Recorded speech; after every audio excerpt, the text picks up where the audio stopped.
پہلے ہم نے پروگرام کیا اسد محمد خان صاحب کے ساتھ. گرمانی مرکز زبان و ادب جو ہے مختلف حوالوں سے پروگرام ہم کرتے رہتے ہیں. اس میں اردو کے زیادہ تر ہوتے ہیں, کبھی کبھی پنجابی کا بھی کرتے ہیں. تو اس کے بعد ہم نے کیا بلال منٹو کے ساتھ. تو اسی سلسلے کی یہ کڑی ہے. آج ہمارے ساتھ ہیں نیلوفر اقبال. تو نیلوفر اقبال کی آج سے کوئی 15 برس پہلے پہلی کتاب آئی گھنٹی, اس سے بھی زیادہ عرصہ ہو چکا ہے. پھر 10-12 برس گزر گئے, پھر دوسری آئی یہ سرخ دبے. لیکن ان کی جو پہلی کتاب ہے گھنٹی, اور اس میں جو افسانہ ہے گھنٹی, وہ چھپنے کے بعد کہ وہ ایک بہت ہی اہم جریدہ تھا اردو کا فنون, اس میں چھپا. وہ پاکستان میں تو سب لوگ پڑھتے ہی ہیں, لیکن انڈیا میں بھی اور جہاں جہاں اردو پڑھی لکھی سمجھی جاتی ہے وہاں جاتا تھا. تو اس افسانے کے ذریعے بنیادی تعارف ان کا ہوا. اس کے بعد خیر انہوں نے بہت زیادہ افسانے لکھے, اور ان میں سے بعض بے حد یادگار بھی ہیں, جیسے ایک آنٹی, ایک باغ اور ایک چابی, جو مجھے یاد رہ گئے. تو ابھی یہ بات ان سے کریں گے تو اور بھی بتائیں گی یہ. لیکن یہ افسانے کی طرف کس طرح آئیں اور ابھی تک لکھتی چلی جا رہی ہیں, تو اس سلسلے میں ہم ان سے گفتگو کرتے ہیں. جی, وہ آپ واقعہ سنا رہی تھیں رات غالب والا نا, کہ غالب ندیم دوست سے آتی ہے بوئے دوست. تو وہ کیا سلسلہ تھا؟ وہاں سے ہم شروع کرتے ہیں کہ آپ کس طرح افسانے کی طرف آئیں. شروع سے شروع کرتے ہیں. اب بچے ہیں, پھر ان کو بیٹا بھی کہہ سکتے ہیں. ہاں بالکل.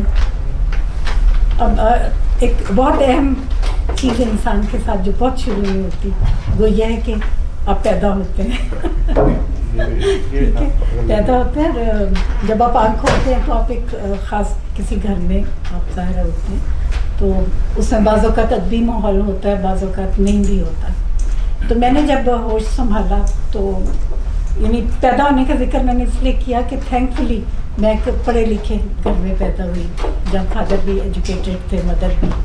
تو گھر میں جب میں نے تھوڑا سا ہوش سنبھالا, اباؤٹ لائک 7-8 کی جب عمر ہوئی, 7-8 سال کی, تو مجھے گھر میں کچھ کتابیں بھی نظر آئیں. اردو کچھ میں نے جلدی سیکھ لی تھی, یہ نہیں مجھے پتا کہ کیوں, میں بھی چونکہ فیوچر میں کچھ ہونا تھا اردو کی طرف. تو اردو سم ہاؤ مطلب میں پڑھنے کے لائق ہو گئی تھی کوئی 8-9 سال کی عمر میں.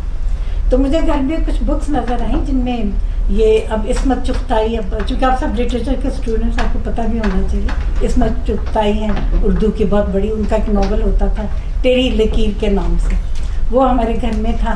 ایک مرزا ادیب ہمارے بہت بڑے رائٹر ہیں, ان کی سیران نورد کے خطوط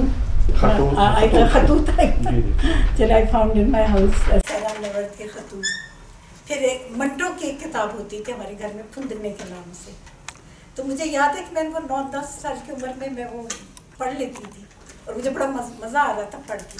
تو وہ میں سمجھتی ہوں کہ تھوڑا سا جس بندے نے آگے جا کے آنا ہوتا ہے کسی فیلڈ میں, اس کے کچھ آثار نظر آنے شروع ہو جاتے ہیں. اس میں پہلا جو بندے کے اندر رجحان, اگر آپ نے رائٹر جیسے آگے فیوچر میں اگر آپ نے بننا ہے, تو عموماً یہ ہوتا ہے کہ آپ ایک ایوڈ ریڈر ہوتے ہیں. آپ ہر وقت چاہتے ہیں کہ آپ پڑھیں, آپ مطلب کتابوں سے آپ کو ایک نیچرل آپ کی انکلینیشن ہوتی ہے کتابوں کی طرف. تو وہ میں نے کتابیں پڑھ ڈالی. پھر جب تھوڑی سی اور عمر ہوئی, تھوڑے سے اور بڑے ہوئے, تو بڑے پاپولر ہو گئے تھے. نسیم حجازی ہوتے تھے, اور اس طرح کے کچھ پاپولر ہمارے کچھ رائٹرس, اے حمید وغیرہ ہوں گے. بلکہ یہ بھی ان کو بھی آپ لے لیں جو جاسوسی, ابن صفی وغیرہ کی, تو پڑھتے جاتے تھے ہمارے لوگ. جو کتاب ہاتھ آتی تھی وہ پڑھی. اچھا, فائنلی پھر میں یونیورسٹی میں پہنچ گئی. تو اس وقت تک میرا خیال تھا کہ میں انگلش لٹریچر کی طرف تھا میرا زیادہ رجحان, انگلش فکشن بہت پڑھنی شروع کی. تو جب میں یونیورسٹی میں پہنچی تو ان دنوں دنیا میں بہت لٹریچر جس کا بعد تک بھی جس کے افیکٹ جس لٹریچر کے پڑھے, یعنی ایگزسٹینشلزم تھا, پھر اسٹریم آف کانشنس اسٹائل وغیرہ آیا, پھر یہ بلکہ ڈیڈ بڑے اس طرح کے آئے جو ڈفرینٹ ٹرینڈز جس کو آپ کہہ سکتے ہیں. تو وہ پھر اس زمانے میں یعنی یونیورسٹی کا دور میں عمر آپ کی ہوتی ہے تقریباً 21-22 سال کے آپ ہوتے ہیں. تو اس دور میں پھر مجھے یاد ہے کہ میں وہ سب کے لیے میرا خاص ٹیسٹ تھا. اس لٹریچر کے لیے. اس کے لیے نہیں تھا جو ہم رومانسز جو لڑکیاں لڑکے ہم پڑھتے ہیں تو گرلس اسپیشلی, تو اس طرف نہیں تھا اور لٹرلی کتابوں کی طرف تھا. لیکن اس وقت تک I didn't know by that time کہ میں رائٹر بن سکتی ہوں یا میرے اندر کوئی ایسی کوالٹی ہے. تو اب اتفاق ایسا ہوا کہ میری ایک فرینڈ ان دنوں کرنل میں مطلب I went to late 20s, آپ سمجھ لیں, یہ کتابیں پڑھتے پڑھتے سب شوق تھا. تو مجھے یہ نہیں پتا تھا کہ میں لکھ بھی سکتی ہوں. تھوڑا سا اتنا تھا کہ میری تحریر میں کوئی ڈفرینٹ ہوتا تھا دوسرے لوگوں سے. جیسے ایک آدھ دفعہ ہاں یونیورسٹی میگزین جیسے ہوتی ہے تو اس کے لیے مجھے بھی کہا گیا کہ جو اسٹوڈنٹس چاہیں. تو مجھے یاد ہے کہ میں نے انگلش میں نے I wrote a short story in English اس کے لیے یونیورسٹی میگزین کے لیے. تو بس اس میں آ کے ختم ہو گیا, بس کوئی خاص نہیں تھا. تو ایک ہمارے میری ایک فرینڈ تھی, ان دنوں کرنل محمد خان ایک بڑے مشہور رائٹر ہوئے تھے, ان کی بجنگ آمد نام کی کوئی بک بڑی ان کی پاپولر ہوئی تھی. تو میری ایک دوست ان کی بن گئی فین, یعنی جو قلمی دوست جس کو کہتے ہیں, پین فرینڈشپ. تو اس نے ان کے ساتھ اس کی کمیونیکیشن سی شروع ہو گئی. تو میری اس فرینڈ نے کہا کہ انہوں نے کہا کہ میں آپ کو کتابیں بھیجتا ہوں. تو کرنل صاحب نے اس میری فرینڈ نے کہا کہ آپ میری دوست رہتی ہیں اسلام آباد میں, تو آپ ان کو بکس پہنچا دیجئے, تو وہ پھر مجھے لاہور آتی اور لیتی آئیں گی. تو کرنل محمد خان اس دوست کے لیے کتابوں کا سیٹ لائے, تو ایک سیٹ میرے لیے بھی لیتے ہیں 2-3 کتابیں. تو جو انہوں نے کتابیں مجھے دیں اس کے اوپر انہوں نے غالب کا ایک شعر, now I want to tell you people کے کچھ ڈیوائن انٹرونشنز بھی ہوتی ہیں مطلب ایسے لوگ قدرتی طور پہ بھی بن جاتے ہیں, لیکن کئی لوگوں کو کچھ انٹروین بھی چیزیں کر جاتی ہیں جو ان کو اس طرف کو لے آتی ہیں. تو دیکھیں آپ کہ کس طرح کرنل محمد خان پہنچے میرے گھر. آپ خود سوچیں کہ I wasn't even his fan, اور میں ان کو لکھ بھی نہیں رہی تھی, تو میری دوست کو لکھ رہی تھی, جو اس نے بھی ہمیں انگلش کیا ہوا تھا, تو وہ شوقین تھی.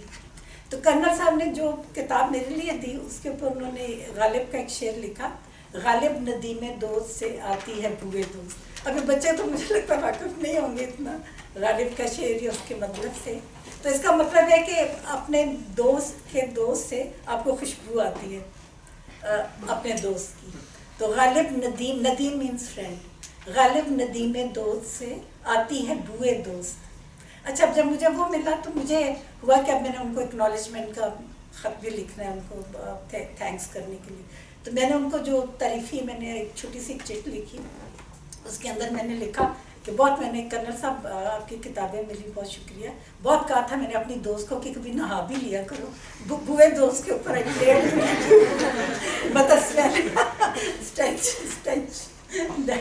میں تو بہت کہا تھا کبھی نہا بھی لیا کرو, تو اب باتیں مجھے سننی پڑی. اچھا that was the only thing بیٹے, یعنی I wrote that sentence just instinctively, just کیونکہ وہ بھی ہیومرسٹ تھے, تو آئی وانٹیڈ کہ اپنا تھوڑا سا ویٹیسزم کریک کرنے کے لیے. اچھا وہ جملہ جب ان تک پہنچا نا تو ہی لافٹ اے لاٹ, ان کو بڑا وہ شدوٹی لگا یا فنی لگا. تو ان کا مجھے آیا لیٹر آیا, اس زمانے میں خط چلتے تھے, وی ڈنٹ ہیو یہ واٹس ایپ سیل فون کچھ بھی نہیں تھا, خط بات ہوتی تھی. ان کا خط آیا کہ آپ نے جو مجھے کاغذ بھیجا اس کے اندر مجھے لٹری جرمز نظر آتے ہیں, یعنی ادبی جراثیم نظر آتے ہیں. تو میں یہ مزاحیہ رسالہ نکالتا ہوں, کوئی رسالہ ہیومرس نکالا کرتے تھے. اٹ واز چشمہ کیا پتہ نہیں کوئی نکالتے تھے. تو آپ اس کے لیے آپ کچھ لکھیں, آپ کوشش کریں. اچھا مجھے اب چونکہ میں نے کبھی زندگی میں نہیں لکھا تھا, تو میں نے کیا کیا کہ اپنی میں نے کہا جی میں نے کبھی لکھا نہیں ہے, مجھے نہیں پتا. تو البتہ میں نے یونیورسٹی کے لیے ایک لکھا ہوا تھا جو مجھے تھوڑا سا یاد ہے, تو میں اس کو اردو میں کر کے پھر آپ کو بھیج دیتی ہوں. تو میں نے اس کا بگلا کے نام سے, that was my very first story. میں نے اس کو اب یہ نہیں پتا انگلش میں نے اس کو کیا نام دیا تھا, یاد نہیں مجھے. تو میں نے بگلا کے نام سے اس کو اردو میں کنورٹ کر کے اس کہانی کو تو میں نے ان کو بھیج دیا. اور ساتھ میں نے یہ لکھ دیا جی اس کو آپ, ایک بیٹا بڑا مشہور شعر ہے, آتش ایک شاعر ہمارے ہوتے, جب آتش جماؤ, I don't know something about, کوئی جوانی سے تعلق ہے آتش کے شعر کا کیا, تو یہ آتش جماؤ ہوا یا ہوگا. تو میں نے ان کو یہ لکھا کہ اس کو آپ پنگوڑے میں پڑے ہوئے آتش کی غوغا سمجھیے, مطلب گگلنگ آف یعنی ایک بچے کی آپ کوشش اس کو سمجھیں. وہ اسٹوری میں انہوں نے بھیجی, مطلب مجھے اپنے بارے میں نہیں تھا کہ میں کچھ اچھی میرے میں کوالٹیز ہیں لکھنے. تو کنر صاحب کا مجھے جواب آیا کہ یہ اگر پنگوڑے میں پڑے ہوئے آتش کی اونگا ہے تو یہ آتش جوان ہو کر بڑا غضب ڈھائے گا. He wrote that back. اچھا اس کے بعد پھر میں نے 2-3 ان کو بھیجی. دین آئی اسٹارٹڈ, کچھ میرے اندر وہ چیز آ گئی تو مطلب میں نے کچھ کوشش کر کے کوئی ایک آدھ کہانی لکھی, پھر میں نے اور لکھی. پھر میری جو کوئی تیسری کہانی تھی نا, دیٹ واز, اس کا نام گھوڑا گاڑی ہے, تو وہ تھوڑی سی یعنی فنی والے سے ہٹ کے کچھ تھاٹ پرووکنگ سائڈ پہ آ گئی تھی. وہ جب ان کو ملی تو میں نے ساتھ ان کو یہ کہا کہ آپ اس کو کسی بھی رسالے میں اس کو آپ چھپوا دیں, کیونکہ I didn't even know about literary magazine.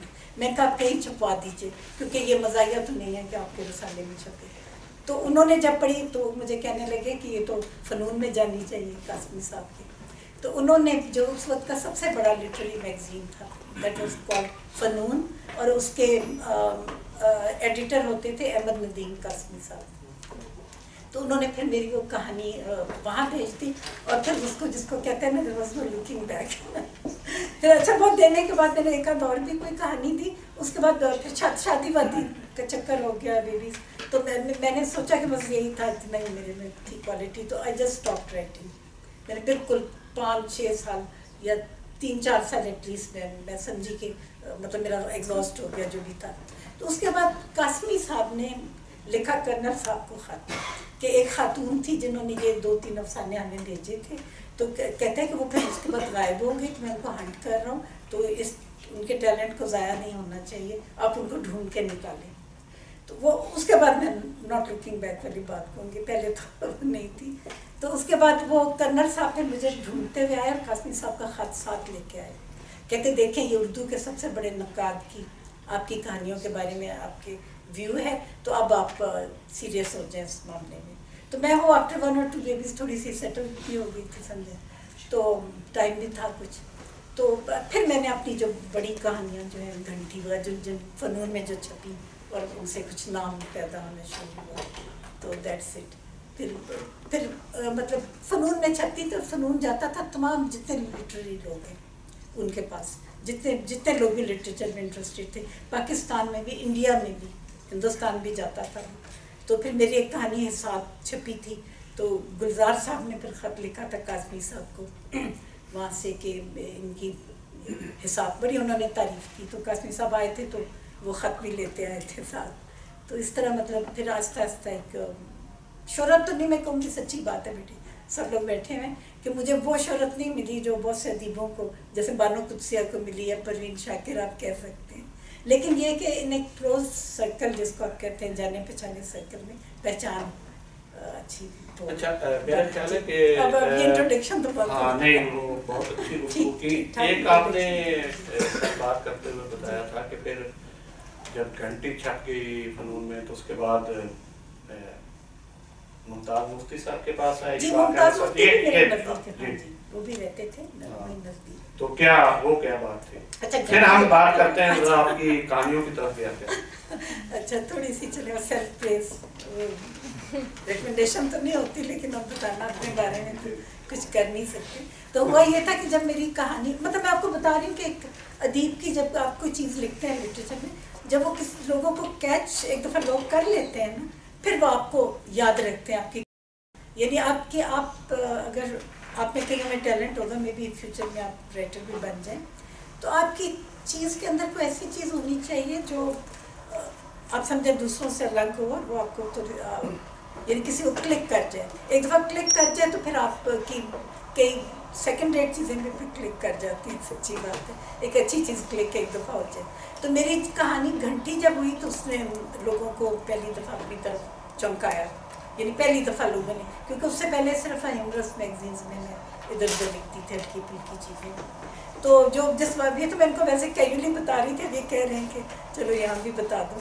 ہوا یہ کہ ممتاز مفتی بھی اردو کے ایک بہت بڑے ہمارے ادیب ہیں, تو وہ ہمارے گھر سے تھوڑے کہیں فاصلے پہ رہتے تھے, تو آئی یوزڈ ٹو وزٹ جاتی رہتی تھی ان کے پاس. تو ایک دن میں گئی تو وہ میں تو ایک طرف کا باغ وغیرہ دیکھنے لگی. تو جب میں واپس آئی تو وہاں اشفاق احمد صاحب بیٹھے ہوئے تھے, جو کہ پتہ نہیں آپ نے سے واقف ہے,